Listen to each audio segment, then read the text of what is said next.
Today, Kenya experienced an unprecedented attack on its democracy, rule of law, and the integrity of its constitutional institutions. An otherwise legitimate expression of the fundamental rights and freedoms of assembly, demonstration, picketing, and petitioning of public authorities by a section of law-abiding citizens of the Republic of Kenya was infiltrated and hijacked by a group of organized criminals. Most regrettably, today's attack on Kenya's constitutional order has resulted in the loss of lives, also destruction of property and desecration of institutions and emblems of our sovereignty. Today's events mark a critical turning point on how we respond to grave threats to our national security. I assure the nation that the government has mobilized all resources at the nation's disposal to ensure that a situation of this nature will not recur again at whatever cost. I thank our security officers who were on duty today for applying themselves to the best of their abilities in the defense of Kenya and its people. Accordingly, I have directed all the organs of our national security to deploy measures to thwart any attempt by dangerous criminals to undermine the security and stability of our country. As the people of Kenya go to bed tonight, I give you my assurance that your security, that of your families and property, remains my utmost priority. To the young people of Kenya, who I must thank for helping our country organize our democratic discourse around issues, I thank you and assure you that the conversation you have begun around pertinent issues of our nation will continue to inform our policy and governance decisions. As I promised on Sunday, this conversation will not be in vain.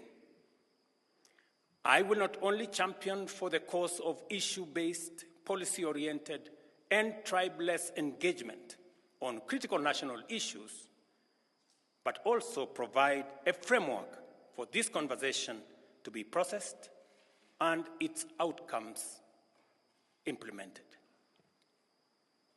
However, our national conversation on any subject matter must be conducted in a manner that respects and honors the foundational values upon which our nation is established, namely constitutionalism, the rule of law, and respect for institutions.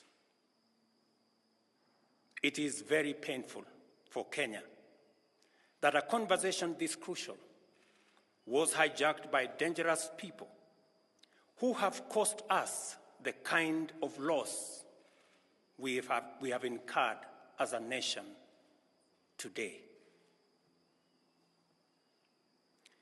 It is possible that the criminals who rained terror on innocent people and attempted to challenge our law enforcement deployments are still determined to continue with their dangerous behavior. I assure the nation of the government's determination to fulfill its constitutional duty of protecting the people of Kenya against all forms of harm.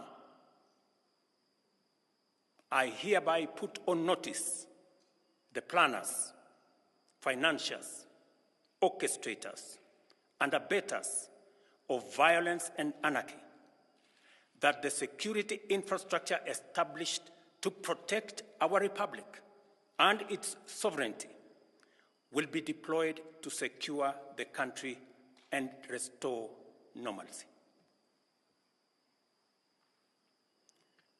It is not in order or even conceivable that criminals pretending to be peaceful protesters can rain terror against the people, their elected representatives, and the institutions established under our Constitution and expect to go scot-free.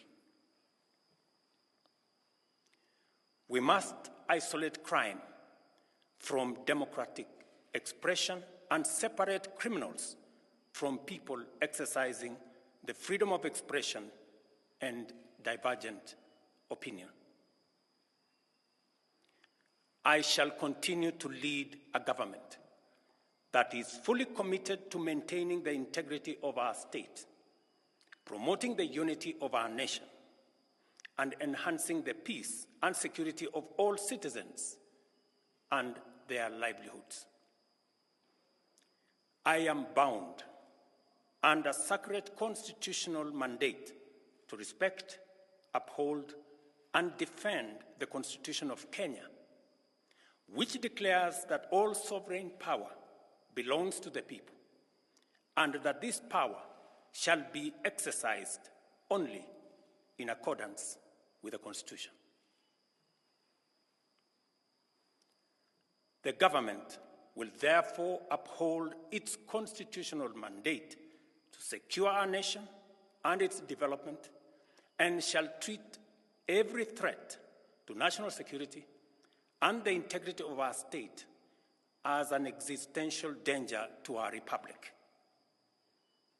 Accordingly, I assure Kenyans that we shall provide a full, effective, and expeditious response to today's treasonous events. Thank you.